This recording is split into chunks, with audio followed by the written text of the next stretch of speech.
Welcome to the second installment of the Speak Up Parents Facebook Live series. A couple of weeks ago, I spoke to a panel of students about their experience in distance learning. And this week, I'm speaking with some parents and some board members about returning back to school. I am your host, Angel Tyree, and we are going to have a really open, safe dialogue here. There is no right or wrong answer to your experience with distance learning, to your wanting to go back to school or not. We just want to talk to parents and talk to our district leaders and get some information about how to safely return to school. If you did not watch the program with the students, I encourage you to go back on the Speak Up page and watch it. Those students were very open, very honest, good and bad. It was a lovely conversation. And I think that the student voices are very, very important and need to be heard. So I encourage you to go watch that if you have not watched it yet. As we all know, a year ago, public schools were shut down here in Los Angeles due to the pandemic, and our students have been in distance learning since. The district is currently preparing to return back to school. And so we are going to have a dialogue about what that return to school will look like for your students. We thank you so much for being here with us today. We thank you for being a part of this conversation. If you are watching and have any questions or concerns, just drop them in the chat. We'll try to get to them before the program is over. If we don't get to your questions before the program is over, someone from Speak Up will respond to you in the chat at a later time. But please do drop your questions because we want to hear the voice of the parents also, and where you are and what concerns you have so that we can get those answered and you can feel safe and comfortable about whatever decisions you make with your student. I'd like to show a video at the top of this program. It's a video that was released a couple of days ago, and it just shows us what a day in the life of a student is going to look like now. It's going to look different. We're in a different time. And so to think that it's going to look exactly the same is, it's not going to happen. So what is it going to look like? I know we all want to know. So let's take a look at this video. Once the video is done, I will introduce our panel of guests and we will start a conversation.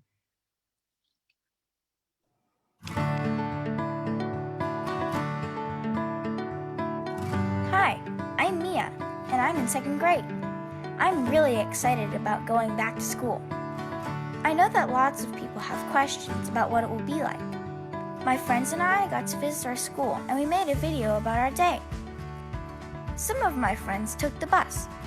When they got on the bus, someone took their temperature and asked them if they were feeling okay, to make sure everyone on the bus was safe. Of course, no matter how we got to school, everyone was wearing a mask. When we got to school, we all lined up at the entrance. We're supposed to stay 6 feet apart, and school made it easy by putting stickers on the ground telling us where to stand. When it was my turn, the person at the gate asked me if I agreed with what it said on the sign. Then I showed him my daily pass and he took my temperature. It only took a few seconds. I walked down the path to get to my class. I saw some of my friends going to their classes too. There were cones and lines and arrows on the pathway to make sure that I stayed on the right side and went the right direction.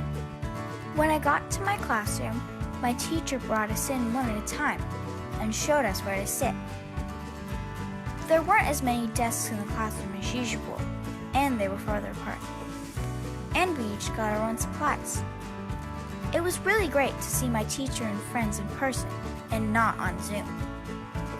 After a little while, we got to go to recess. I stayed with my class and we played outside. Before I went back to class, I went to use the restroom. Only a couple of us could go in at a time. Some of the stalls were closed and the sinks were blocked off, so only 2 of us could wash our hands or use the bathroom at a time. Then we went back to class and kept learning. When it was time to go, my teacher called each of us up to get our lunch. It was like when we had breakfast in the classroom, but everything was already in a bag for us. Then he let us leave, one at a time. Some of my friends went home and some went to the after-school program. I went to the after-school program and it was really fun. I ate my lunch there. They helped me with my homework and we played. My dad came to get me at the end of the day. I had so much fun. I can't wait for school to start.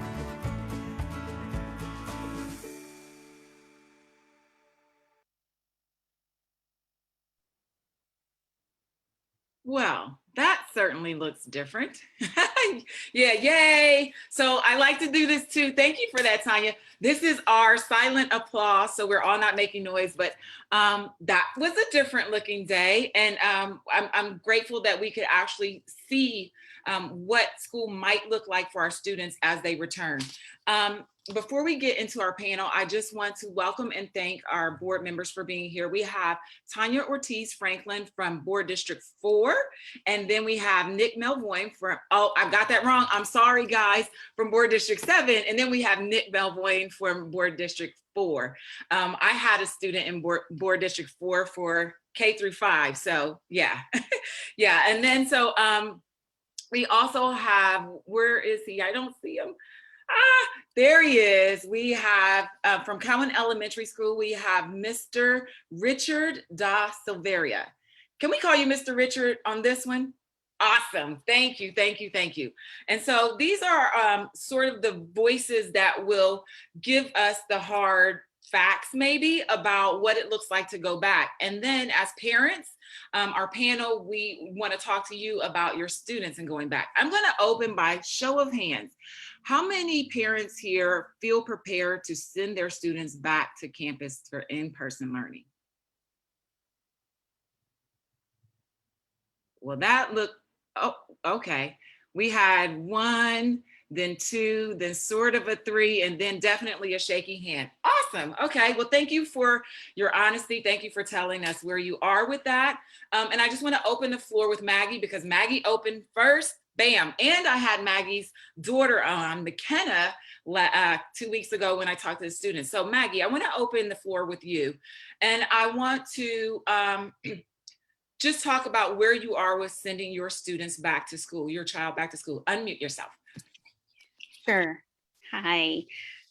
So I have a 12-year-old who's in 6th grade, and I also have a 9-year-old 3rd grader and a 5-year-old who's in kindergarten. So it's been a lot working from home and trying to support their learning for the past year. They're just ready for socialization. They're ready to be out of the house. They're ready to see friends again. And I want that for them. I really do. I am not as afraid of the virus as I was a year ago. I think we know a lot more now, and we're starting to roll out vaccines really quickly. And I'm just not as concerned of the health aspect as I am of their mental health right now. They need a change. They need some movement back towards normalcy. So that's why I'm like, I'll raise my hand right away. I really have no hesitation. I'm ready. Nice, thank you. Mm-hmm. Thank you. And then Renee, and then Britannia, I'm sorry. Hi, so my situation differs a little bit because I have a kindergartner, a 5-year-old, and it's well past due to get her back in school. Just recently, we had a teacher conference, and one area of development that the teacher mentioned was my daughter's handwriting skills, that it's not where it needs to be. Well, if you can imagine how can she develop that skill through Zoom? So, you know, she is absolutely ready. I'm ready to get her back in the classroom and to help her academically thrive. However, I also have a son who is 14 and in middle school. And I can say, honestly, as a parent, I'm extremely disappointed that a clearer plan hasn't been announced for the special education students. And because of that, I don't feel like now is the right time to send my son back, because I haven't heard much about the supports that will be put in place for that, for my son's population. Nice, thank you. And then so Tiffany, you were sort of not sure. Yes. So the reason why I was unsure, and maybe I should take a step back, that video that you showed was beautiful. It was for elementary school children. I would like to see a video created for middle and high school children, because that is not going to be their experience. When they showed the desks in the video, the desks for middle schoolers and high schoolers will have computers and headsets. They will not be taught in person by a teacher standing at the front of the classroom. They will still be on Zoom. And so my hesitation is not because of COVID concerns. My hesitation is, why would I send my child back to school for Zoom learning, where we have already been told the teacher is not there to teach your child. The teacher will be teaching another Zoom class. So my daughter will be in the classroom with a mask, unable to go to the bathroom without calling someone first to escort her to the bathroom. So it's not COVID related. It's more the experience of, why would I send my child back to school to Zoom when she can Zoom at home? And I'm actually really disappointed that this plan was even accepted for middle schoolers and high schoolers. Awesome. Thank you for sharing that. I hear that. It's different experiences based on what grades your students are in. So I hear that very much so. And then, Brittany, I wanted to hear from you. Okay, so I was a little bit up in the air.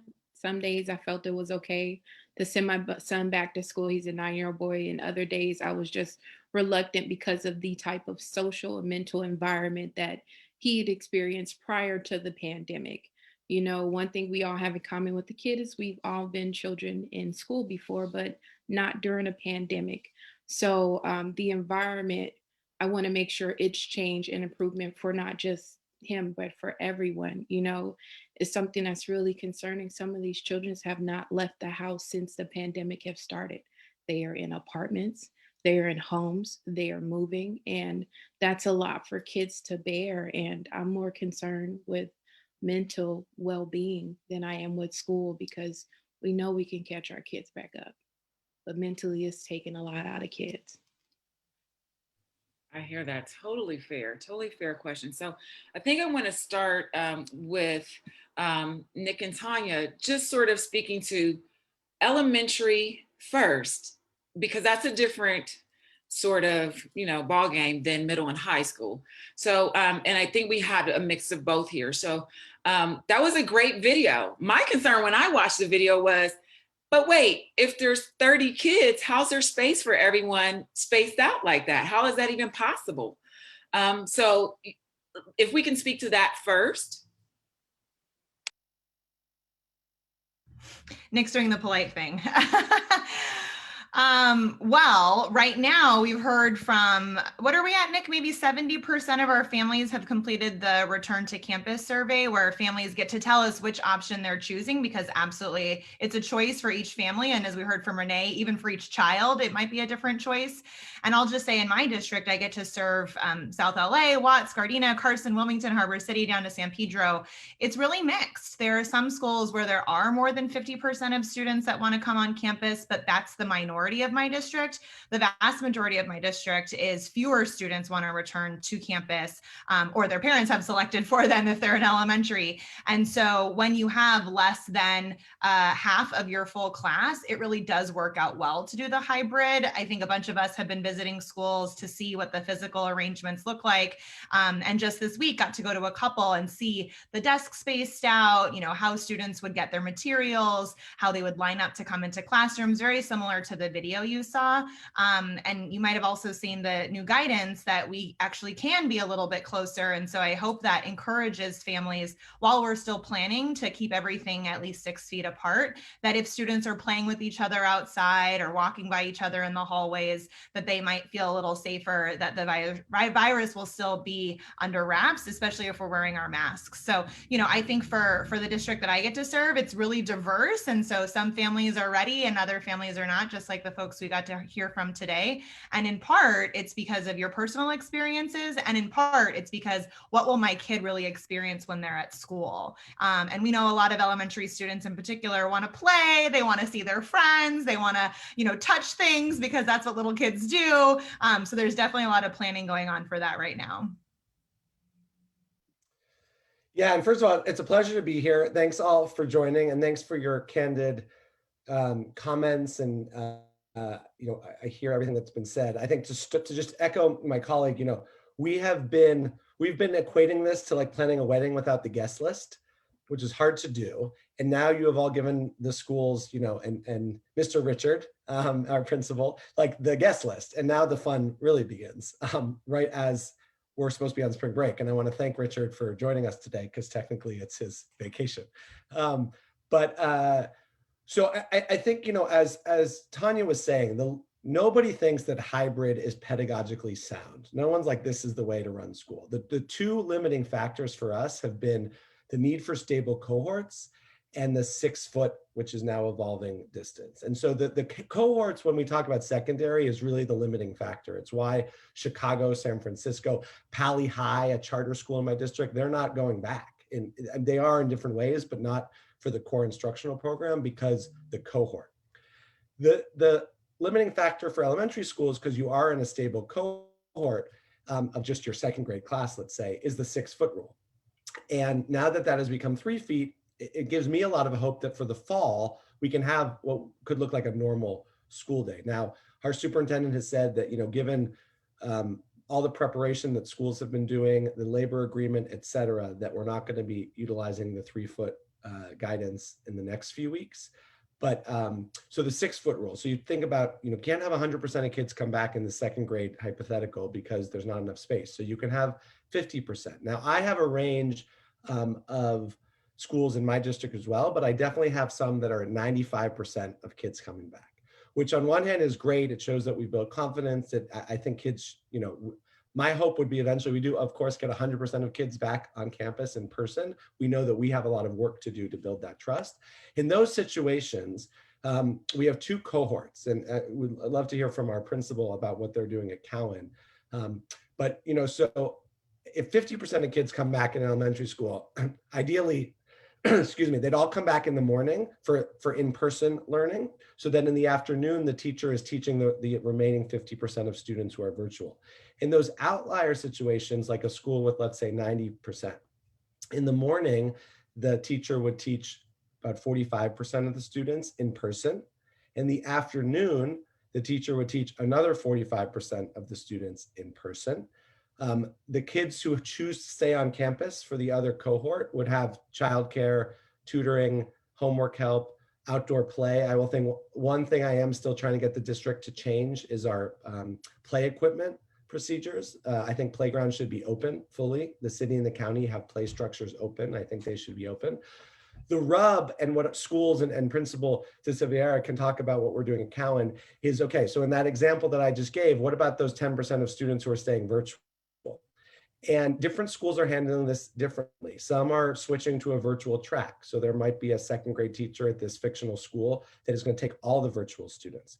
Others, teachers can't be required to do simultaneous teaching, meaning some kids in Zoom, some in person, but they can choose. So I've had some teachers say that we're going to do that. Those remaining kids, I'm going to have up on a big screen, not a small laptop, but a big screen that we've purchased, a big microphone, and I'm going to teach simultaneous. The last thing I'll say is I've seen schools do this the opposite way too, which is I have a school where only maybe 3 kids are coming back in one class. And the teacher has said, can I do simultaneous because I don't want to teach 3 kids in person and then 25 kids in Zoom. Can I just have those 3 kids come in person while I'm also teaching in Zoom? So there's going to be flexibility at schools, and that will be the next few weeks. And so it would be great to hear, turn it over to you, Angel, but it would be great to hear from Richard because he's the one who's actually doing the Tetris right now to figure out how this all works.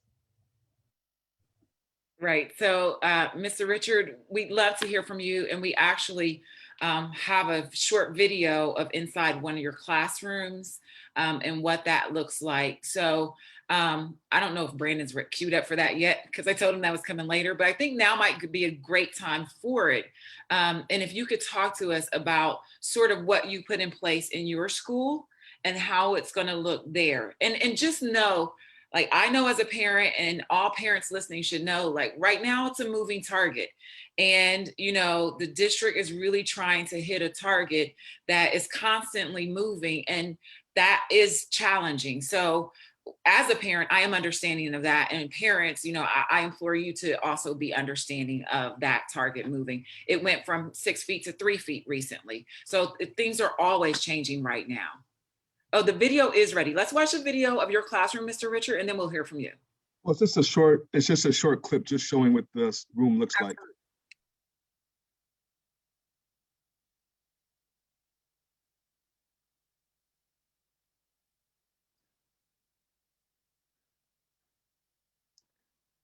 Essentially, it's just saying that the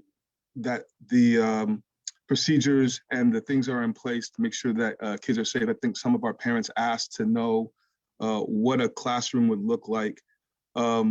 Essentially, we cleared out the classroom and just trying to make sure that students know that they have to maintain a certain amount of distancing. They need to that there's a pathway or a traffic pathway in a classroom that don't know where to enter and where to exit. Essentially, I show photos and just videos to some of our parents who are concerned with how it's going to look, what is it going to look like, and are their kids going to be safe, and will they have a place to sit, and where are they going to sit during the lunch period, or not during the lunch period, but during the interim period, and what will the lunch tables look like during on-site care after school. So it's just meant to provide assurance for some of our parents. First of all, I wanted to acknowledge you for holding this forum for our parents, and thank also board member Mel Voyne and for the ongoing support he always gives to our school. To date, 80% of our parents have responded to the survey. So I have a general sense of what they want to do. And I can see that approximately 60% want to return back to the hybrid model, and the remaining 40% don't. Those who haven't responded, I have to make the assumption that they want to continue online, but my experience with my parent population tells me that's not true.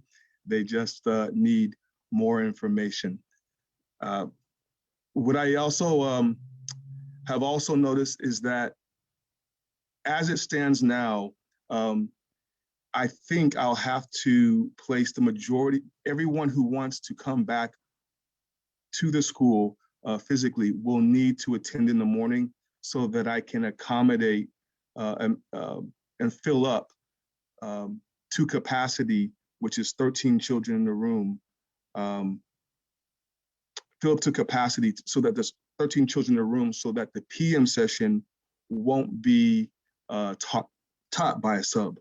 And board member Mel Voyne, Nick is absolutely right. There are some teachers who have only 4 kids or 5 kids returning, and they are willing to go on camera or to have continuous teaching in the morning so that the children who are online can also observe.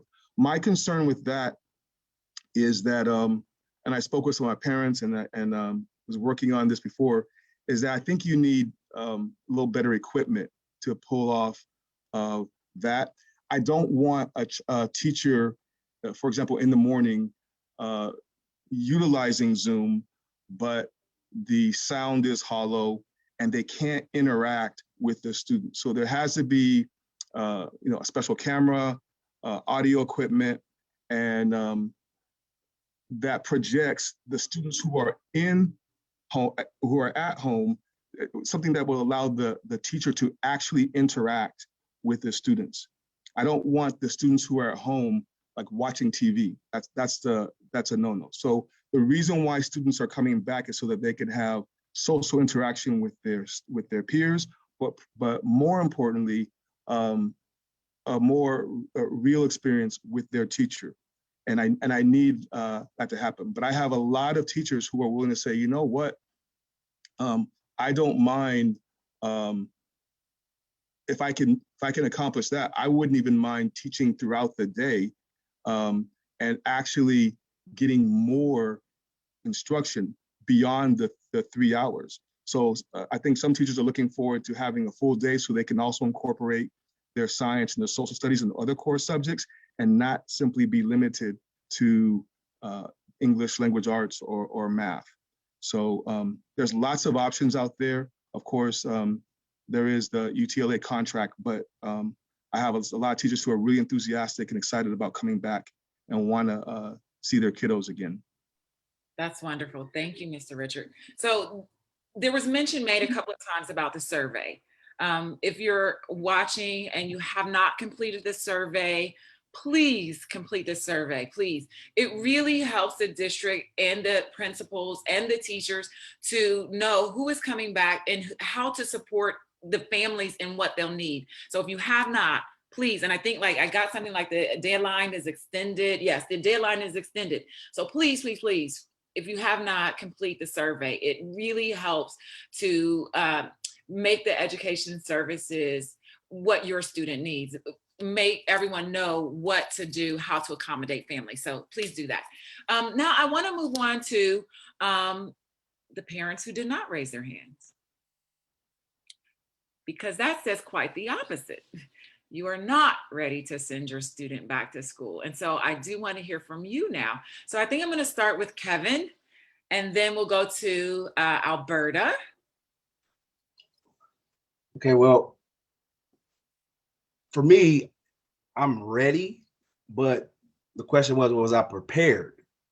Now, I'm not prepared because I don't have an understanding of I didn't have an understanding of what the structure of high school was going to be, because I have a high schooler and I have a kindergartner. I have a 10th grader and I have a kindergartner. So with the smaller kids, you kind of understand they want to play. That's their number one thing, social interaction. And that's my big thing, because not only learning, but the social interaction, that's another way that they learn through their friends and build their confidence and learn how to communicate. And those things they're not having. So when they're in the house with their siblings only for over a year, it's scary to know what's going to happen when they get back to school and that interaction with children, when they've been fighting and playing with their brother or sister the whole time. Now with that roll over to school, so how is that going to be handled? And as far as high school, I agree with the previous speaker. What's the point of sending my child back to school to go do Zoom? I mean, she could just stay home. It just seems like it's a waste of space, time, and everything, when it's just the same thing. So I'm ready and willing to send her back, both of them, but I'm not truly prepared because I need more information and more understanding on. So I'm on a fence with the high schooler, but the little one, yeah, she's ready to go back. She's adamant, and I'm ready for her to go back, because I think that'd be an easier transition than the high school. I totally hear you on that, Kevin. Thank you for that. Alberta, let's hear from you. For me, COVID is real. I had 10 immediate family members that had COVID, not in my, core family, but, sisters, nieces, and nephews.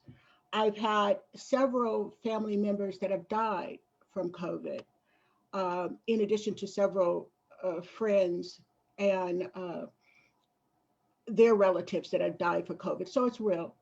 I am a breast cancer survivor. I just finished treatment when COVID jumped off. So having survived breast cancer, diabetes, and high blood pressure, the threat was real for me. So, I was open because I have a 10th grader with high functioning autism. He's gifted. He's done amazing on distant learning. We got 7 community college classes done. He has like a 4.0 in terms of college, in terms of high school, 3.5 college, community college. We are 5 classes away from him graduating from college, high school as a sophomore, 9 classes away from having an AA. We've been productive. But he misses the social thing, because he was, the soccer star. in leadership. He was having the best time of his life in ninth grade. So we do miss that. I really want him to go back, but we have that fear. I've kind of rushed my family in terms of getting the COVID vaccine. I've had my 2 shots. My husband's getting his. My other 2 kids have theirs. So we were kind of prepared, but not having a clear picture of what's going on, especially for high schools. And 5 weeks, with the high schoolers, it would be more disruptive in our life than productive. So I'm looking forward to the fall semester, y'all doing this dry run, getting it together. I'll be watching, but I'm not ready. Thank you for that. I hear that. And what I'm hearing here is that because we have different experiences, Nick and Tanya, I'm going to ask you guys to speak to what I know we have this sort of Zoom model as students go back right now, but what are we preparing for? And is it more disruptive maybe to send some students back for the last 5 weeks of school to go do Zoom at school? What are the thoughts around that? And then what's the plan rolling forward? I know there's no solid plan probably yet, but what are we thinking this could look like for middle and high school students as they begin to go back to school? I'll dive in first. It's so funny, Ms. Moore, that you talk about the dry run, because, Richard's school is opening early. They're on that first list. And, other schools that have asked, I'm like, I don't know, we're going to get all the kinks out April 13th. And then we'll have, so kudos to Richard for, being so prepared that we're opening in just a few weeks. But yes, so, I think that, one, I just want to acknowledge the frustration around secondary. There were some of us on the board who were really asking for a hybrid agreement back in August. Now, Tanya wasn't on the board yet, but I know she would have been joining me in asking for that, knowing that we wouldn't have been ready to open schools then, but we needed to have the agreement, and that obviously did not happen. So as we are looking, and Tanya and I just had a meeting about this morning, we really think we need to get back at the table with our labor partners, with our unions, and plan for the summer and the fall, so that we're not giving you a plan in August for August, but we can give you a plan in May for August. And it's my hope that school can look as normal as possible. I want to start with elementary because that's easier to think about with cohorts. With the 3-foot rule, which is now CDC and LA County guidance, we can ostensibly think about a normal elementary school day. Now, a few caveats: masks, of course, our ventilation. I'm sure you've heard us talk about every filter replaced with the equivalent of an N95 mask, windows open, no all group assemblies, all school assemblies. But you could have, especially if it's 3 feet, it might even go down to 2 feet. There are studies looking at that now. You could have an 8 to 2:30 full elementary school day, 100% of kids back in classes, or 95 if some families still choose virtual, because there will be that option, and have it look normal. You could also think about doing that for secondary, middle, and high school. The caveat there is the cohort, which is you still have potentially one student, as opposed to elementary school where you're with the same group of kids all day. In secondary, you're going to 6, 7 different classes, you're interacting maybe with hundreds of kids. So one of the reasons I've been vocal about needing an agreement is because our middle and high school principals, and I was a middle school teacher, they need time to plan what is likely going to be a different schedule. Maybe it's a block schedule, maybe it's a trimester, so that students, instead of going to 7 classes during the course of a day, maybe go to 2, and then they rotate. And if we do that, and if we're creative and give principals enough planning time, which really means getting this done in the next few weeks, you could also imagine a high school program that looks more normal, quote unquote, as well. So that's definitely my hope, to put a stake in the ground to say, understanding that we're still going to be vaccinating families, and there's not a vaccine approved for kids under 16, that we're going to have a virtual option, that we're going to have sanitization and masks. Let's try to make school look as quote unquote normal as possible in the fall.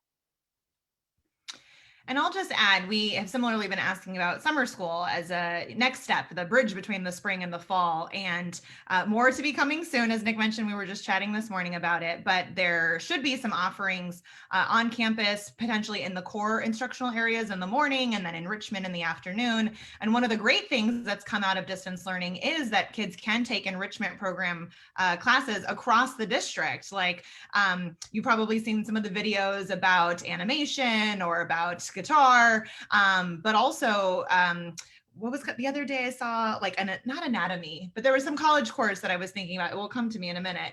And I was thinking how great that kids who wouldn't traditionally have access to this type of course can have it during the summer as they're preparing for their next year in high school.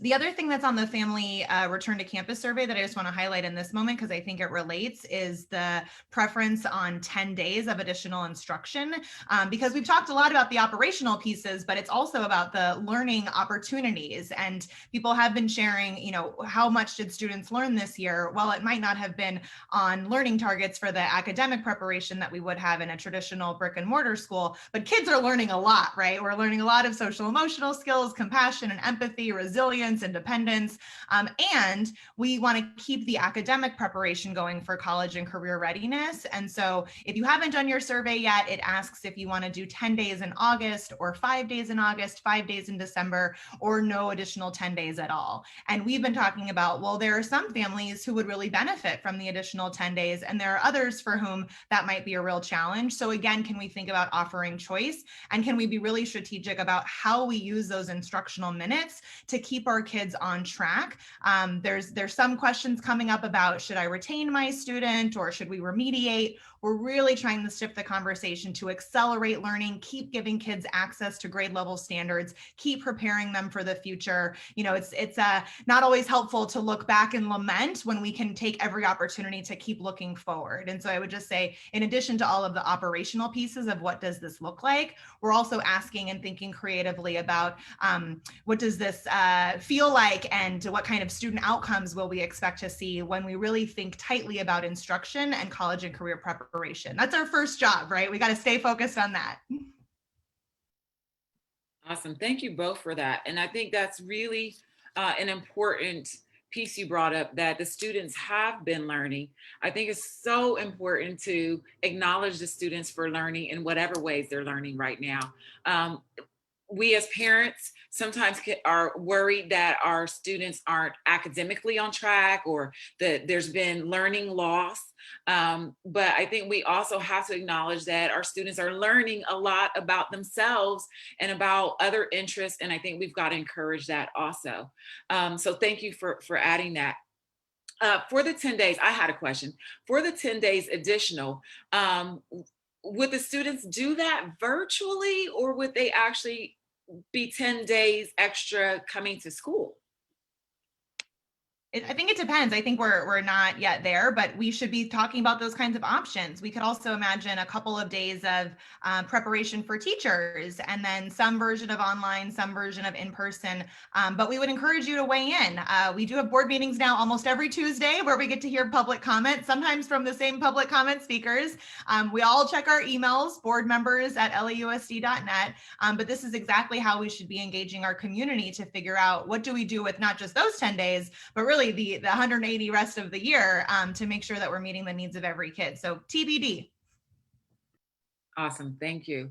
And so because of where we are on time, I want to open up to my parents to make sure, like, what you came here for, your questions, your concerns, any of that gets met. So before I lead us in a certain direction again, I just want to open up the floor for it. Did you come with questions that you needed answered? Like, you're on the fence about this, and if you get this answer, maybe your student can go back to school. If there's any of that, like, just show a hand and we'll get you in there, because I want your questions answered as we move through this. And then if there's anyone out there listening, make sure you drop your questions in the chat. We'll try to get to them. I don't see a hand. Yes, Kevin. Okay, my question is, as far as, like, especially high school, since we know, like, they're more susceptible to gather and be together and want to get that feel of being back at school. how the situation will be handled as far as a potential positive test, outbreak, or anything of that nature. Are the parents entitled to the information of other students? Like, if I mean, not the name per se, but if you have a certain amount of people that tested positive, what's the number where the school will get shut down, or we have anything like that? I mean, that's definitely a question, because they're gonna be doing temperatures, but what about the testing and the temperature? Is that gonna send a kid home? That's gonna put parents in inconvenience, but also teachers, when if so many students come to school with a high temperature, then they have to go home, then the teachers are there without any students, and the parents have to come back and get them. So it's like it's a gray area there. I just want to know what's the situation with handling as far as testing and positive tests and outbreaks or whatever. Yeah, I mean, Curious. maybe our principal wants to answer, just because he's closest to this, having set up quarantine and isolation tents and knowing, so I can defer to Richard. Okay, thank you. So first of all, just to return to campus, the student has to return with a negative test result. And and as we continue, every week they need to test. But obviously you can, come down with something or contract something the day after. And so that's not complete. But aside from the, wearing masks, what needs to happen is that every student comes with a daily pass, and they need to say each day, either with a signature or affirming, aside from the temperature checks, that they don't have any symptoms. Let's say a child doesn't have COVID, but they just have flu symptoms. Well, they also do not come on campus. And so it's very important, one of two things, that we monitor daily what's happening with each student as they step on campus. And the other thing that's very important is that we maintain the integrity of each of those cohorts. So from the time they step on campus all the way into after school, the children have to stay in their cohorts and be, kept safe. And as Nick said, we have isolation tents, we have a nurse on site, and we have other people just monitoring the students' health and safety. So there's not that, it's not that gray area. And you talked about, what happens when a student does actually have a negative test. So obviously we would never reveal the identity of that student. But what we are required to do is to notify the cohort and say, someone has, COVID has been found on campus, and that cohort would then need to be, not come to the campus. But in addition, the school would need to be notified and let them know that they can continue to come back on campus. So there's sort of like surveillance testing or surveillance tracing.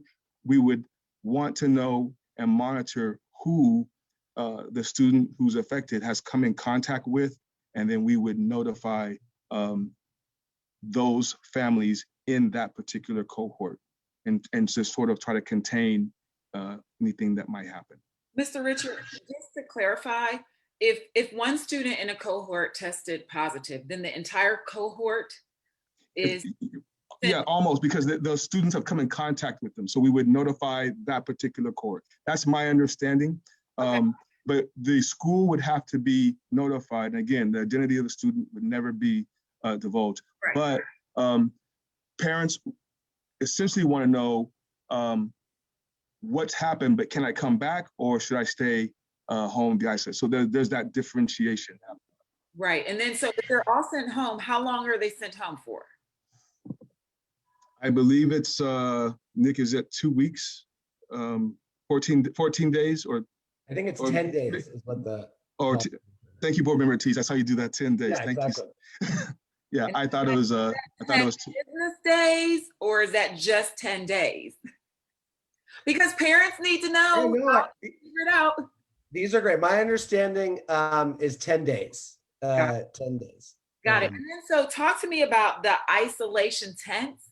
What is the, who goes to the isolation tent? How long are they there? And what's that about? Okay, that's for me too. Well, you okay, no problem. So again, there are students who actually test positive for the virus, but remember, there's also students who, let's say they come on the bus and their parents said through the Daily Pass that they're fine. But they show up on campus and their eyes are watering and they're coughing and they have all these symptoms that may not be COVID, but we have to take every precaution. And so we don't just say to the student, you can't come on campus. We have a designated space with a nurse and appropriate staff where they can sit or lay down while we call their parents. And while we also say, find a way to get them tested if there's a test is at the school. So it's just a precaution so that, so that we can properly, help the children and notify the parents while we're finding out what's going on. We don't want them to sit in the classroom with their cohort while we're, making contact with other people. Got it. Let's go Renee and then Britannia. So this question is for Nick and Tanya. So the question is, as I understand, the final agreement for SPED students has not been announced, but do we expect special consideration for students who require hand-over-hand support and support staff that are required to be in close contact with these students? Because unfortunately, 6 feet or 3 feet is not an option for this population. No, it's a great question. And you're right. We should be hearing any day now, right, Nick? We keep hearing the end of this week, and today's Friday. So it could be good news today or within the next couple of hours, hopefully.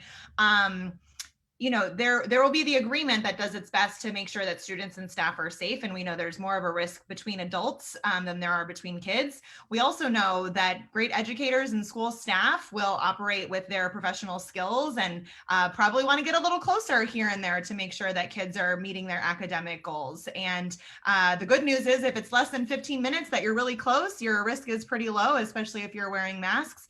So I can fully anticipate that the agreement will set some good guidelines, but that the practitioners and the experts who do the work, who know the kids, who in all likelihood have been vaccinated at this point, will make some choices in the best interest of kids as well.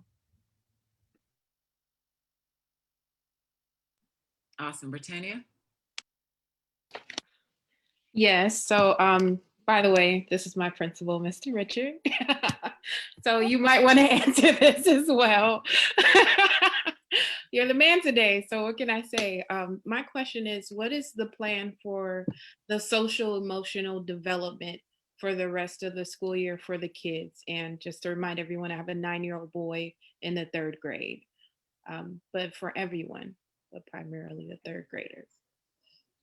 Yeah, no, that's a great question.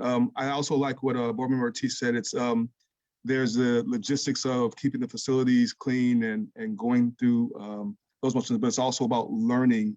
And in your case, what you're saying is, hey, what about their social emotional development? The teachers or the school, we were just sort of encouraged really to focus the beginning of each day on some sort of social emotional activity, as well as a daily check-in with the students to see how they're doing. Like actually ask them, what was going on in their life. And as someone else said, we've had students, staff members who have been affected by the COVID. I had one staff member, her husband passed away due to that, and that's something that we were all dealing with, and students were also talking about that.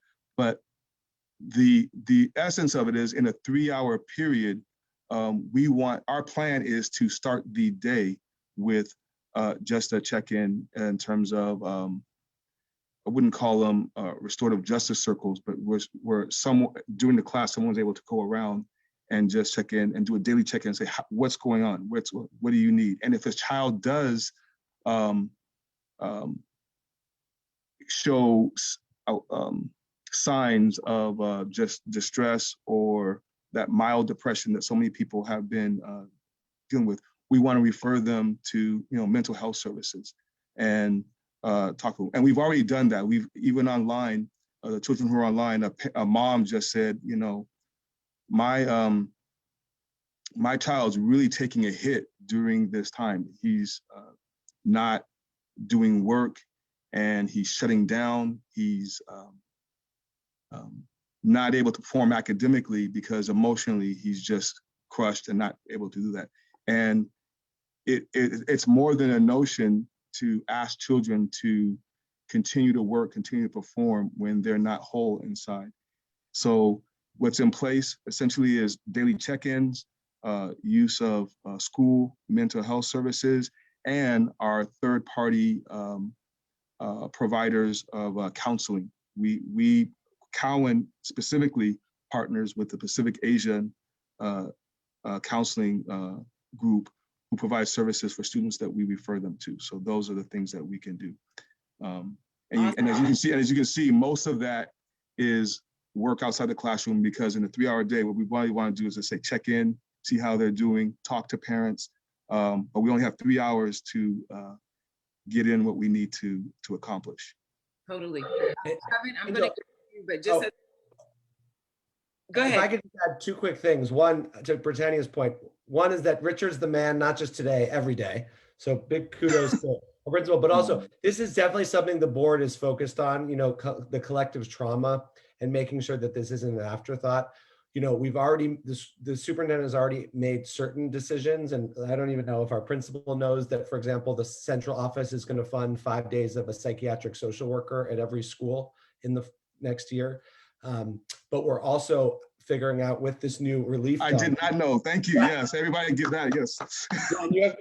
And I only learned from Miss Ortiz Franklin, from Tanya. So, but yes, we got to work on communication, but this is definitely a way that we're already thinking of investing the new relief dollars. And in the committee of the whole, the budget committee, which I chair, Tanya and I have been helping the board think through how can we spend a lot of new dollars, and mental health trauma is front and center. So that was a great question about this spring, but I just want you to know, as we think about summer and the fall, this is going to be core to our approach and our recovery. Well, thank you for that, Nick, because that absolutely answered my follow-up question, which really had a lot to do with mental health, because we know some communities were really impacted far more devastatingly than others. And there's a lot of children processing really, really heavy emotions right now. So great to hear that. That is an absolute kudos. Kevin, you had a question, and then I just want to do a quick wrap up before we check out. I just wanted to I also ask, as far as testing availability for students, will they be, like, if they do have the symptoms and they go to school, they send home, are they going to get referred to a certain location? Are they going to have testing on site, or how does that work? Well, I believe that we'll have access to testing on site, but there are definitely free testing centers in the students' residential in their neighborhood. So there are middle schools across the district, in each local district, and other schools that have readily available testing. But I also believe that there'll be tests available at our school site. Yeah, so we'll be doing mobile testing. So, every few weeks rotating. But to Kevin's question, if there's a student who shows up, let's say with a fever, we'll have the availability of going to nearby schools. And I also just heard that we're partnering with Hop Skip Drive, which is like Uber for kids, to have them ready. So if a student shows up and has a fever or hasn't gotten tested, maybe they never submitted their form, they show up at school, we can quickly get them to one of our free school-based testing centers to try to process them and do things as quickly as possible. And just one quick thing, it's actually every week. We just got a little update on this. So there will be a mobile vehicle coming to every campus once a week, and including if you have an AM and a PM cohort, they'll be there in the morning for the kids and then in the afternoon for the second group, and the parents can get it as well. And there are several campuses now. What are we at? 42 current LAUSD sites that will remain. So for example, I was at Drew Middle School earlier this week, and they have childcare, they will have on-campus hybrid, and they have COVID testing all right there on one campus. And there are several schools that have these comprehensive services all together. Awesome. Maggie, you had your hand up. Yeah, I was curious, do all school sites now have a full-time nurse? Because I know that that was never the case before. And then I just wanted to say, I'm glad that the focus on mental health is a thing, because I'm a teacher and I taught in LAUSD, and that was always woefully inadequate. The social workers and the therapists were never, they were stretched too thin. And I hope that this shift towards mental health remains even after, this immediate year, because it's really important for our kids. Yeah, thank you, Maggie, for noting that. And I'll let Tanya chime in too. So the reason that every school doesn't have 5 days of a nurse is actually just because there's a nursing shortage in California. Same with psychiatric social workers. So I'm glad we flagged this for Richard today, because we need to make sure that Cowan can hire someone for next year, because there are shortages. And so the district, especially, since the strike, it was one of the things that we agreed to with the union around increasing access to nursing services. We also are working in Sacramento about streamlining the process and allowing the district to credential our own nurses. It's a very laborious process right now to become a school-based nurse, and we think that we could do a good job. And if folks are thinking about switching careers, so we're looking at ways to help alleviate the shortage. And the goal, yes, is to increase access to mental health and physical health services for students on campuses. We have a lot of health clinics that we're continuing to expand. And unfortunately, it's just this kind of statewide nursing shortage. So if you know nurses who want to work for LA Unified, please send them our way. And Tanya, I don't know if you want to send them to lausdjobs.org. Again, lausdjobs.org. We're hiring a lot: nurses, PSWs, buildings and grounds, supervision aides, so many positions available right now to serve our kids. So lausdjobs.org. Yeah, we have over 1,000 campuses and just about 500 social workers currently in the district. So we have a lot of hiring to do there.